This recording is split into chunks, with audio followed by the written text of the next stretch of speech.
welcome to the Promoted Podcast. I'm your host, Felicity Furey, CEO and co-founder of We Aspire, and I'm joined by the incredible Renee Tomlin, commercial pilot, engineer, and speaker. Renee, awesome to have you back on the show. Where are you calling in from today? Yeah, so good to be here with everyone. I'm calling in from Larrakia this morning. It's incredible as always to be up here. I am celebrating my birthday today, actually, and spent last night at Mindle Beach watching the sunset at the Mindle Beach markets. What a dream. It's so nice to be up here. What about you, Felicity? Where are you calling in today? I'm on Gubby Gubby country today, and I'm so grateful that we have the beautiful lands up here on the Sunshine Coast that we can meet on and enjoy. And actually, we spent the day bike riding yesterday along the beach and then sitting by the water, which was so beautiful. So very grateful to be up here. And today we're going to be talking about a topic that is something that Renee and I are both still grappling with as leaders, trying to figure out. It's a really big topic. I think it's something that if you are a conscious leader in the workplace today, you'd certainly be aware of it, and something that you're grappling with as well. We hear a lot about things like psychological safety, diversity and inclusion and equity. And then there's the reality of how do we make all of these things work in the workplace. I know personally for me, I've been on a bit of a journey over the last few months around, regenerative leadership, around trauma-informed leadership. And I'm thinking about how do I include these things into my practices as a leader. Renee, I know you've been talking a lot for many years around the inclusivity side, not just gender, but also cultural diversity, particularly First Nations culture. And so I'm really keen to dive into this topic with you today. Where should we start? I think it's an absolutely monster topic. You could do like a whole podcast series on this. Where should we start? Well, first of all, I just want to say thank you for creating the space to have this conversation too, because it's such a tricky one to navigate. And I feel like time and time again, leaders, they don't ignore cultural diversity and inclusion and diversity strategies, but they certainly find it hard to incorporate into the systems and the culture that we have in the workplace in Australia. And we're really referring to the Australian context today when we speak as well, unless we call out otherwise. But this conversation actually came up in light of National Reconciliation Week. So National Reconciliation Week is a week of significance for First Nations Australians. And it's really about understanding reconciliation, taking the time to reflect on our history as a country and what we're doing today to really embrace First Nations culture, not only in the workplace, but within our communities. How do we think about what our communities need today? How can we foster aspects of culture like self-determination, making decisions for your people, with your people? And certainly this year's theme is bridging now to next. And that's really a call out to all Australians to reflect on the past and work together for a united Australia into the future. So that's maybe where we start, Felicity, is, in the workplace, it can be really hard to engage in topics that either you don't either have a cultural identity that aligns or, for instance, First Nations culture has always been a really tricky discussion point in big organizations, big corporate organizations, where there's generally always low representation of First Nations people. Within First Nations business, it's not really an issue at all. Everybody walks together hand in hand to talk about topics that are really important to them. It's really open dialogue, and certainly where there are dates to celebrate, it's really encouraged, and everybody really goes out into community and builds relationships and talks about the things that they really need. So this is just a starting point for us to open up that dialogue, because the way I see it as a First Nations woman who has walked in both worlds, that being First Nations community culture, but also in non-Indigenous spaces where, corporate systems and leadership are driven in very different ways. They're measured in very different ways. And to merge the two worlds has been something that I've had experience in. It's really tricky to do. And the conversation I really wanted to have today is just reflecting on how interconnected the world really is, and the importance for the next generation of leaders to make sure that we're not only valuing commercial value, but we're thinking about people and human-centered design in everything that we do. Today, and Felicity, I'd love to hear your reflections on this. I think that we see in major corporates a lack of alignment between what we know is important to humans and their ability to function at a high capacity in their work, and KPIs that drive the company to ensure there's shareholder value and commercial value that is prioritized. I might pause there, but what are your reflections so far, Felicity? I think it's a really interesting dynamic, and I think often it can be that short-term thinking versus long-term thinking, and it is tricky because there are commercial realities. Even in our own personal life, there's a commercial reality of you need money to pay for your life, to pay for housing, to pay for food, all the things that happen in your life. So there's a commercial reality personally, and then with an organization, that applies the same. And I think on a personal level, if I'm not functioning well, if I don't have sound well-being, if I'm not rested, then I'm not going to perform well day to day. And I think the same applies broadly across a company as well. If your people, aren't doing well, if there's difficulties, etc., then the company isn't going to perform well. And I think from my experience, just even in engineering, I remember back to my consulting days, reward systems and reward structures that we had in the organization were like, oh, did you produce a report? Did you win client work? And they were the things that were measured. And I remember myself and another colleague in my team were really good at building relationships. And so we often really struggled and found it difficult because what was valued, that it's very intangible. And it's often difficult to measure.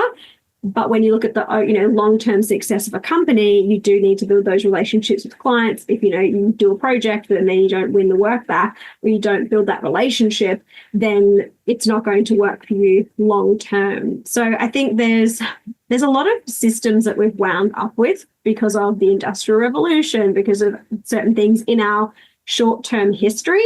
But then if we look at a broader picture, even 500 years ago, how the world worked, and then even to Indigenous culture, tens of thousands of years ago, how did the world work? I think that we can learn a lot. And I think we've also forgotten as well those things that are really important. And I think even just, culture aside, just from a family perspective, I feel like a lot in today's society, we ignore families and children. It's often about, what are the long daycare hours? Can I get my kids in daycare so I can, work? And even as a female, I felt like I have to, it's almost like my duty to work. And if I feel like I should do that rather than spend time with my children. And that's something I've really grappled with and why it's been so great to take a break. So I think it's really complex, and it isn't, as you said earlier before we jumped on the recording, Renee, it is a very individual approach, and it can be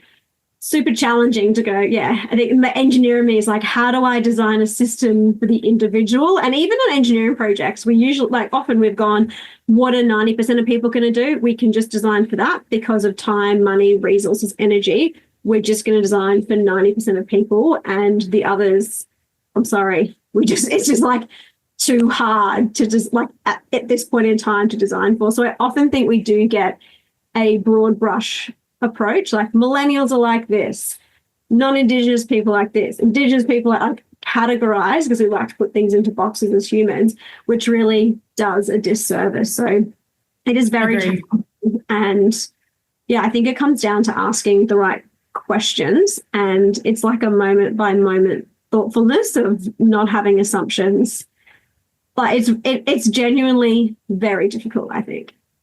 Yeah, I agree. And I don't think this conversation is that, we need to forget about commercial value. I think that we all recognize that commercial value is inherent in a capitalist system, and it's something we always need to prioritize, because if the business isn't making money, no one's making money. So it's certainly not a conversation around diminishing the importance of commercial value, but it's certainly a conversation around the importance of people.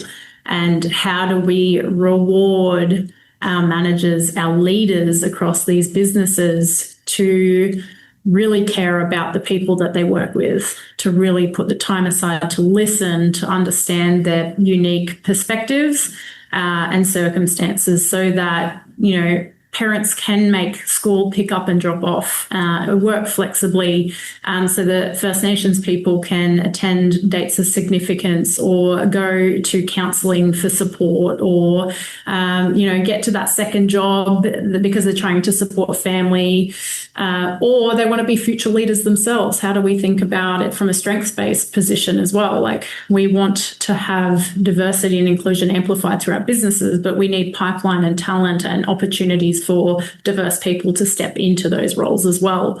We need to also think about hope and the fact that there is opportunity for change, and that anybody, irrespective of their diversity, should be able to strive for opportunity equitably amongst other people around them, which we know in this world just does not exist. So that leads me to the systems that are in place to either unlock that opportunity and create more equity, and give people those opportunities. So for me, if I think about my own personal circumstances, I am a quota hire, as people like to stereotype them. So when I first stepped into the workplace, I was given my first internship ever at Qantas Airlines, Australia's national carrier.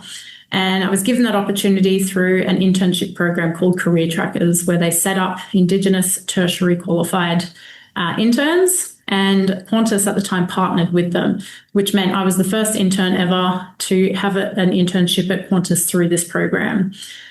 And I reflect on that because that changed my life. That changed generational wealth for my family.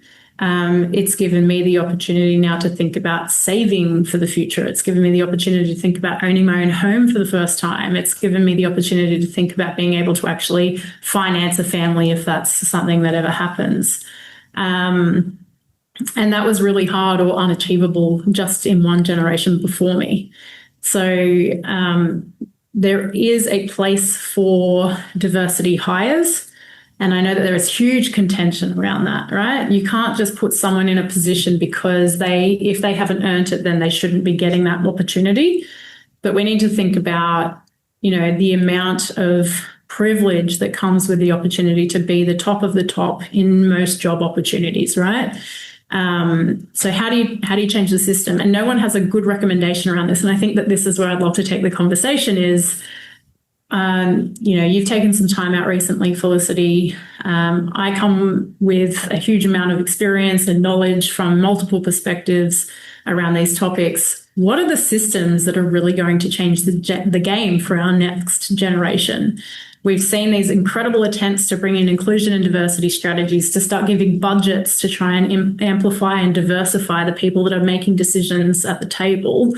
But we still see huge amounts of backlash. We still see a lack of traction in a lot of portfolios. For instance, First Nations people come into major corporates and they don't always stay. We see a huge amount of attrition.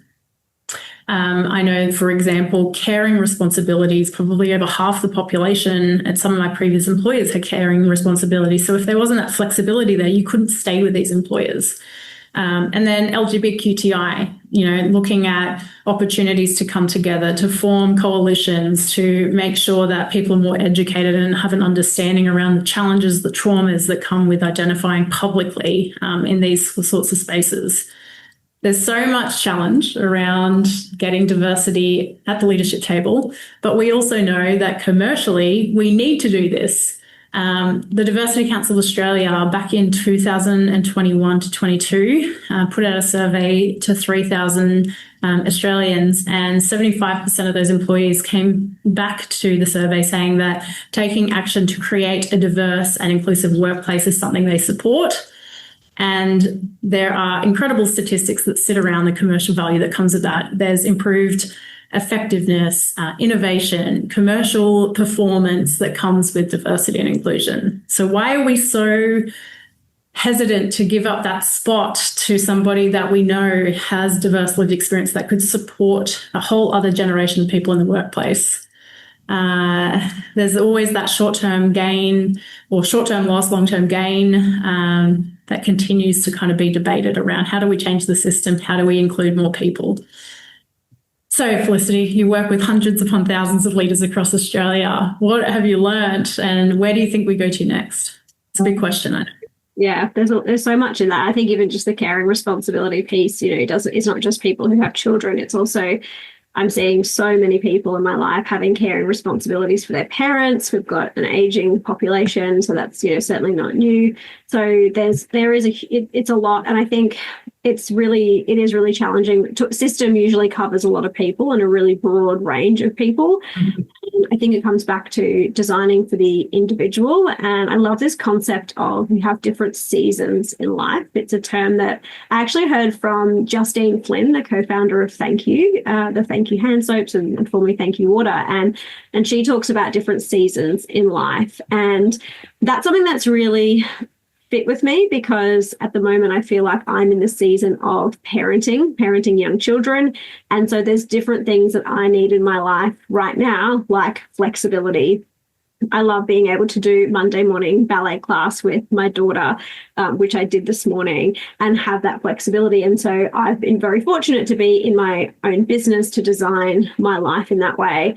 Previous roles, actually, when I was shout out to Swinburne University, I know universities do this really well and they're super flexible and they have amazing parental leave where I got paid basically for the entire year of both of my parental leaves, even though I was on a contract. Like, those things make a huge difference. So I feel like ultimately, if you had to kind of boil it down, it becomes like being a good human, talking to people and understanding each individual's experience, because my experience as a parent is going to be different from someone else's experience as a parent. Some people love being parents. Some people find it super challenging. There's a whole range kind of in between. So I think we can never assume someone's experience. Like, someone might look at me and go, oh, you're, I grew up in Brisbane in a middle-class family, making assumptions like that. And actually, I found that growing up, I felt like I had really critical parents. And often I speak with people who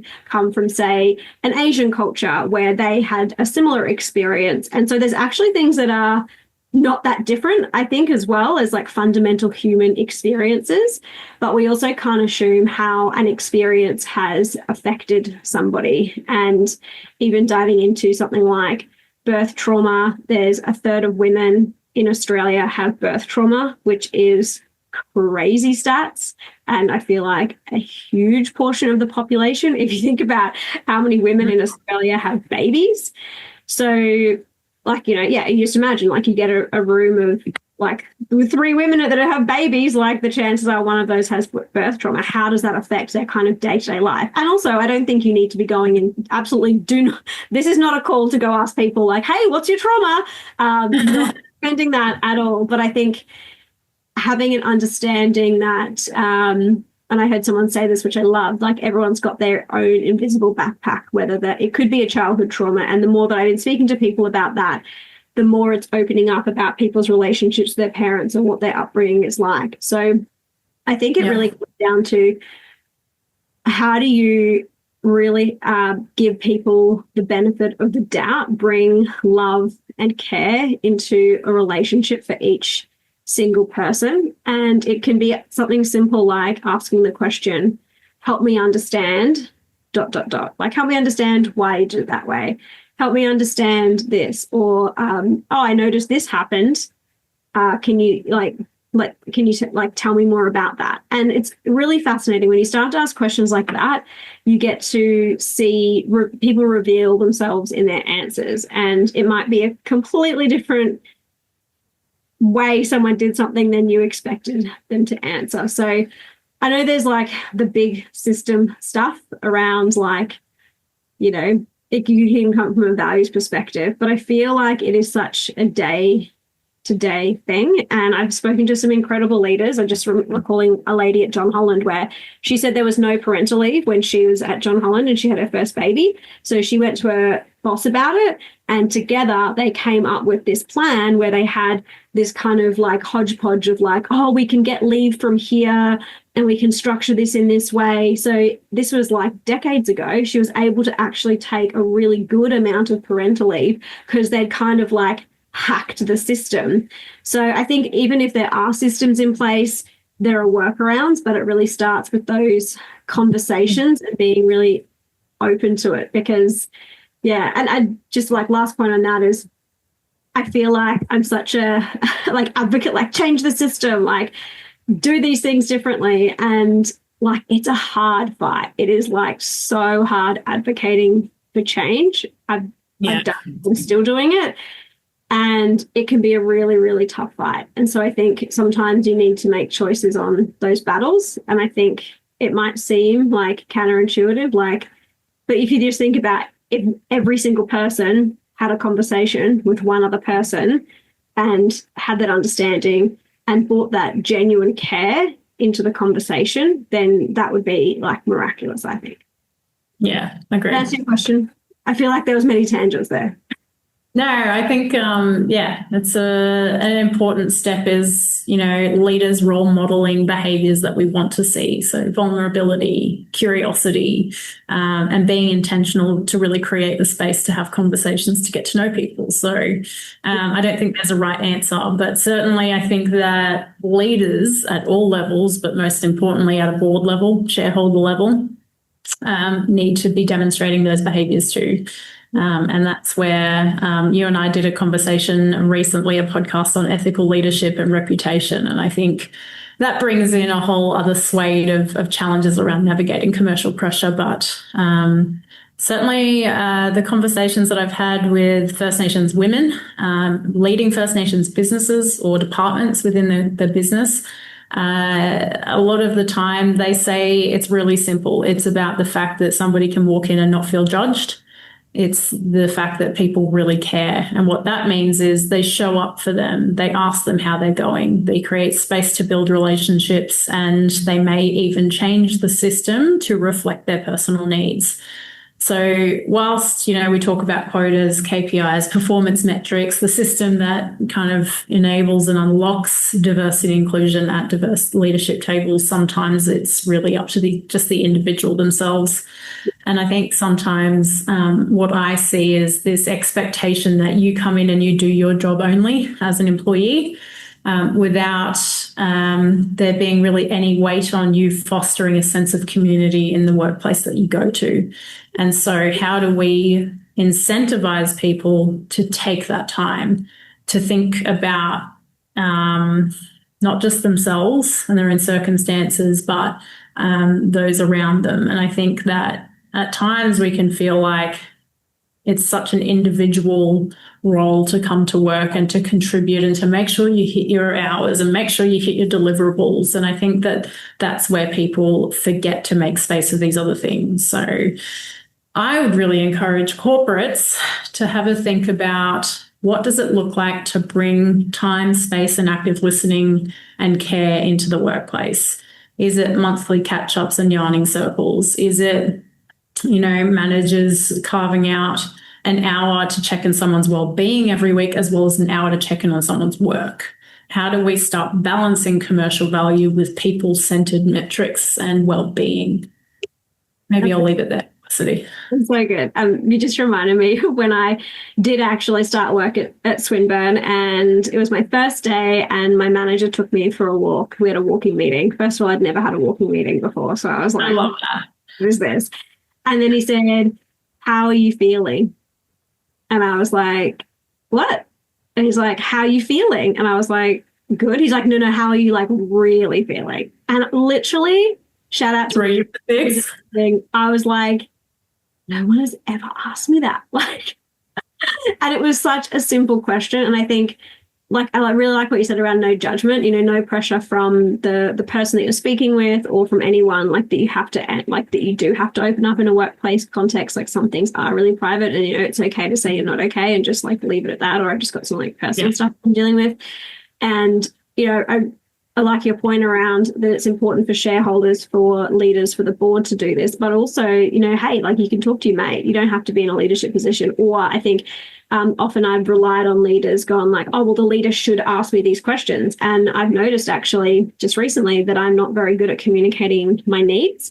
And for me, communicating needs is a bit of like a safety thing. Like I find it sometimes unsafe to communicate my needs because of past experiences that I've had. So I think also too, it's a helpful thing for individuals to reflect on, like, what do you actually need? And are you actually communicating that? Because I see a lot of people complaining like, oh, well, my workplace isn't responding. And you have to ask the question, have you actually communicated what's important to you? Because I know for myself, I certainly didn't do that in the past. And because of that, I was put in some situations that didn't work for me. But of course, how would my managers know? Because I never actually communicated what I needed in those situations. Absolutely. And I think as well, from my end, there is an expectation in the way that I lead that I have to remain as open-minded and curious as the people I expect to be led from. So, for instance, having the confidence to go and ask for what I need and not doing that out of a fear-based position, but out of a, hey, you asked me this question, or I really want to give you this insight because it's affecting me in XYZ way. So again, not only asking that question as a leader from the people I lead or work with and checking in and saying, how are you? But also taking the initiative as an individual to actually answer honestly. I'm not doing that well. I have so much on my plate, and here's why. If I could ask for a day off or take, a flexible morning here and there, that would really help me be able to achieve XYZ outside of work. So, certainly a challenging one to navigate, but it shouldn't just be placed on leaders. I think that when I speak about leaders too, I think about leading yourself. I don't think about a manager or someone that you report to. I think about you as an individual. Should be respected and encouraged to kind of step into your own sense of leadership and lead from below, middle, and above, whatever your perception of leadership is.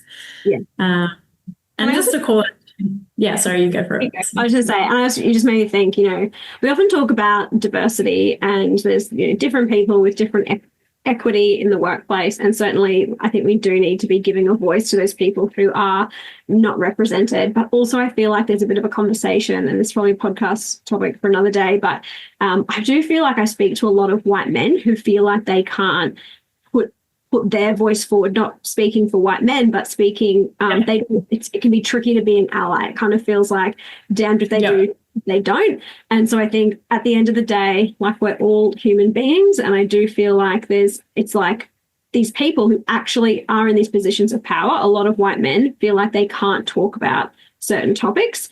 And I feel like that is also another challenge in this space, because I know a lot, not because they want to, but they're deliberately sitting back, which I think is really tricky for actually creating change, because they're the ones in power. So anyway, that's like a whole other dynamic that comes into it as well. And I think on that point though, like, leaders, as we said before, must role model vulnerability, curiosity, and emotional honesty, right? So if I had, a middle-aged man in a leadership role come up to me and be curious and honest about, this is how I'm feeling, I would love to engage on this more, but I don't feel comfortable. Would you give me permission to enter this conversation? Or, what do you think is the best way that I can educate myself so that I can engage mindfully in this conversation? And that's the thing, right? We live in a world where there is so much information available. In my opinion, if you have any diverse representation in your team, you need to be speaking to that person about what that means to them and what that means to the way that they work.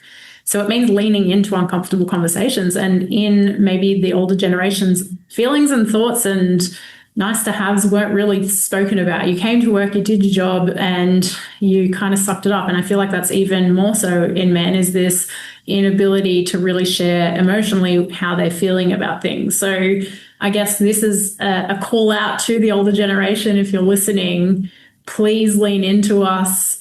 Please, share with us how you feel about these moments. And please know as well, you're always invited to that table. And if you're not, then, that other person isn't demonstrating those same qualities of vulnerability, courage, and curiosity as well. So I think that this is a conversation that needs to go both ways. It needs to go across generations.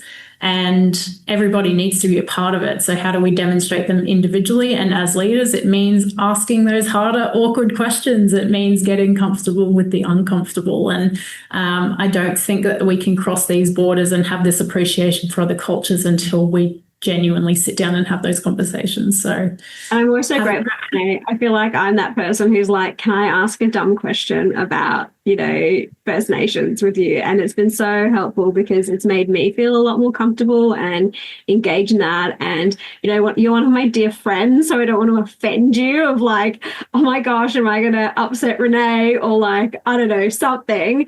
And you've always been so generous as well. So I think, it really does go a long way where I can actually have that person to say like, hey, I noticed this, or like, what does this mean? Or even speaking to other, incredible Indigenous people in our community about like, even like Grant Ma around acknowledgement of country. And I got to co-facilitate with him at the Sydney Opera House, and I learned so much from him. And just like, even in the amazing, like Grant, like, and then I was like, he said, oh, you can do the acknowledgement of country tomorrow. And I was like, oh my gosh, I don't want to screw it up in front of him, because he wrote the policy for Engineers Australia on it. And he was so generous as well. So I think people do really appreciate just asking like, hey, what's it like in your world? Opening up that conversation. And I think if you are genuine about it, and, it could even be that framing of like, I don't even know if I'm going to ask this question appropriately, then I think that can go such a huge way as well.